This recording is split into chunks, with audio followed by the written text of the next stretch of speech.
Peace, peace. This is your host, Selah Shalom, and this is a Cosmon Teachings in the words of Jehovah and his angel ambassadors from the Cosmon Bible, OAHSPE.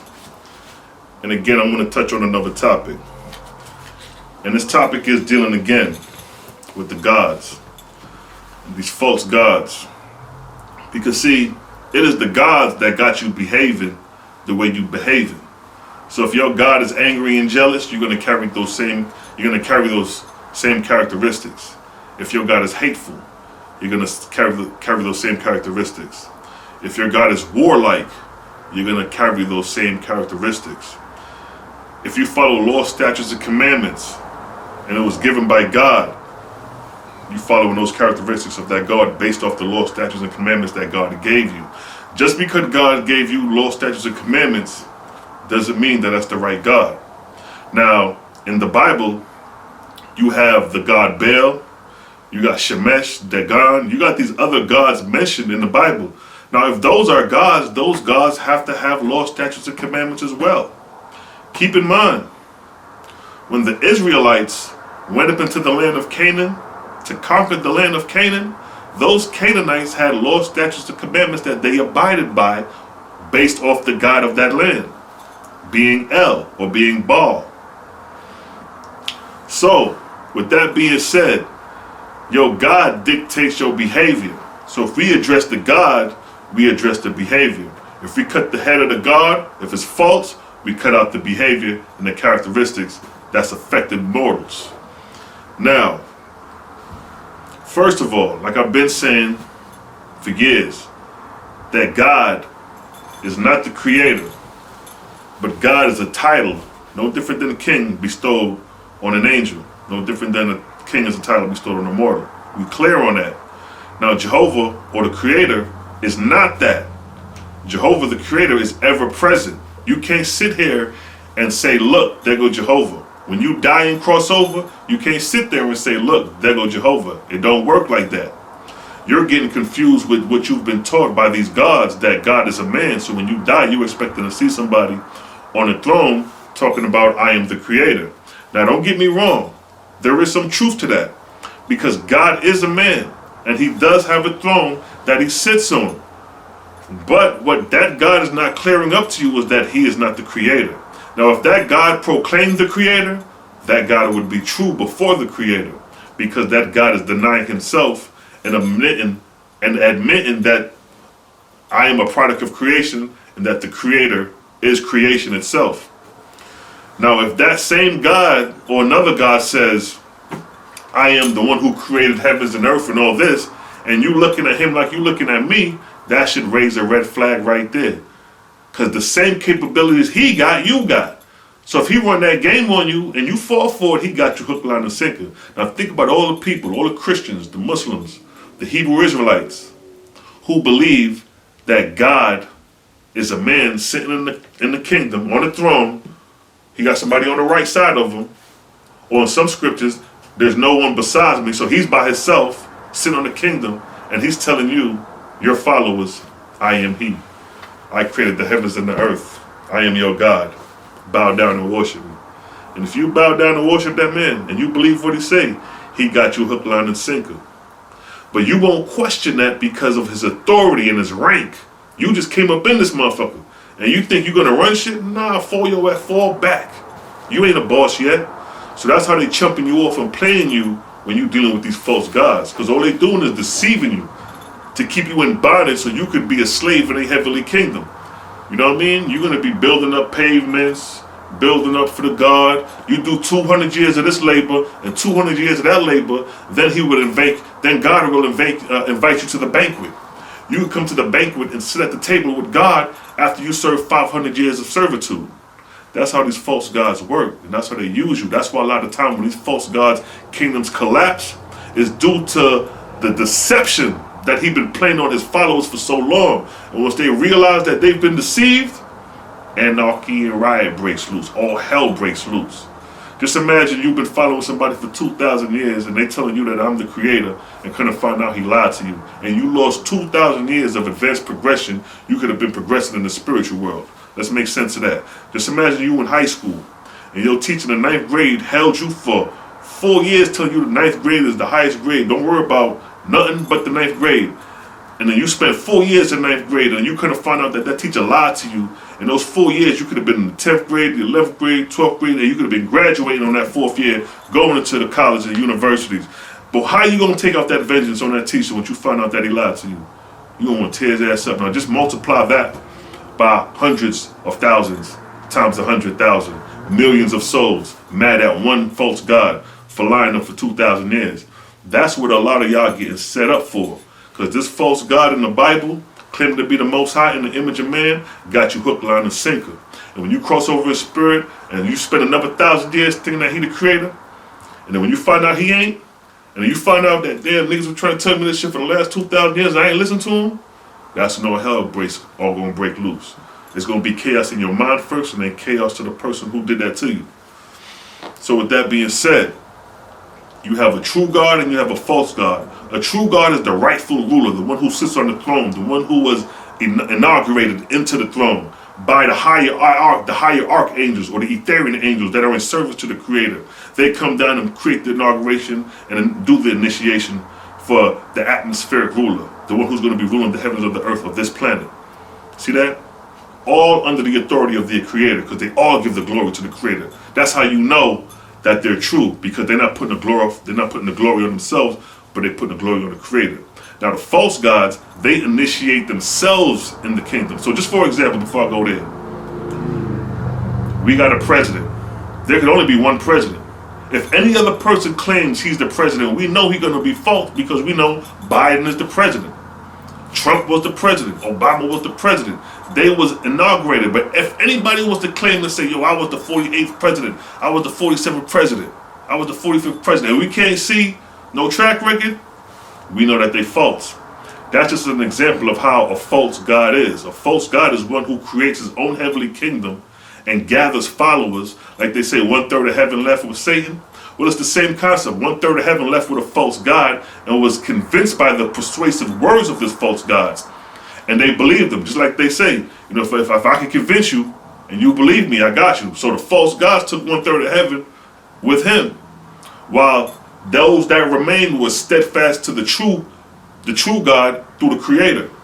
And that was the split. That's always been the split. Those who serve the Creator and those who end up serving the deity. And that's what happened to the Israelites. They ended up serving it. At one point, they were serving the Creator when they came out of Egypt, dealing with the Creator.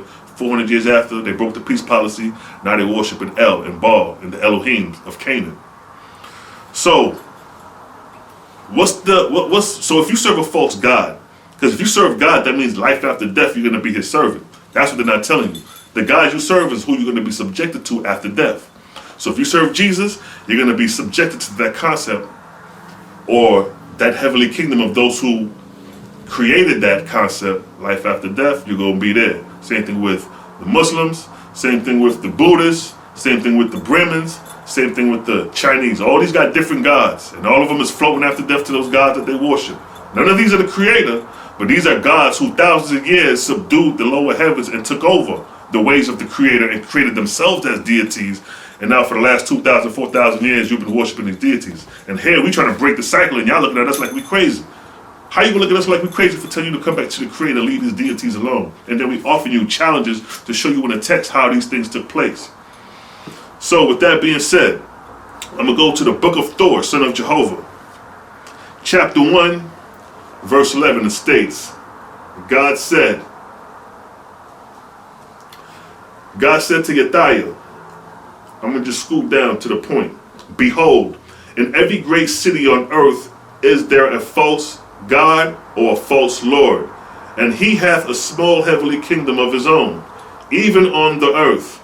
And the spirits of the dead of that place are his slaves for his own exaltation. See that? Now that's just a quick verse showing you that these false gods and these false lords, they set up heavenly kingdoms on earth and in heaven, because earth and heaven work together. On the physical side, you believe in the deity. On the spiritual side, after death, you be subjected to that deity's heavenly kingdom. So just like we live, I live in Atlanta. That's where we live at. So after death, there's a spiritual side, a spiritual atmosphere for the Atlanta atmosphere. Same thing with the country. The heavens of this country is where you're going to be born at. People who die in Africa, they're going to be born into the heavens over Africa. So for these false gods that have localities on earth, like these churches, you got all these churches, all these people. Some of these churches even got graveyards showing you the subjugation. So after death, those spirits are still subjected to that church. They still lingering after death in those buildings. So what it's saying here is that these false gods make slaves of the spirits of the dead for their own exaltation. Remember what I said. If you a true God, you're going to give the exaltation to the Creator. But if you false, you're going to give the exaltation to yourself, just like what the verse said. They subjugated these mortals for their own exaltation. Now verse 12. In many of these heavenly kingdoms, there are wars and anarchy, hells, where the angels torment one another endlessly. Nor will these false gods and false lords and their subjects admit that there are higher heavens than their own. See that?